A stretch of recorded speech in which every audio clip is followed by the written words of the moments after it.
V zadnjem vročinskem valu v Ljubljani smo imeli kar 14 zaporednih dni, ko se je temperatura povzpela na 30 stopinj.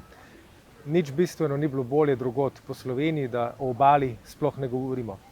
To predstavlja veliko obremenitev za vse ljudi, ki kosijo travo, pometajo ceste, delajo na gradbiščih, ki skrbijo za to, da so naša mesta lepo urejena. Mednarodna organizacija dela poroča, da zaradi vročinskih valov in zaradi tega, ker so delavci na vročini pogosto nezaščiteni, predpisi pa niso ustrezni, vsako leto zaradi vročine umre že 22.000 ljudi pri delu. Na Ministrstvu za delo smo se zato odločili, da je treba ukrepati in prejšnji petek sprejeli pravilnik, ki določa, kako morajo delodajalci ravnati v primeru vročine nad 30 stopinj Celzija.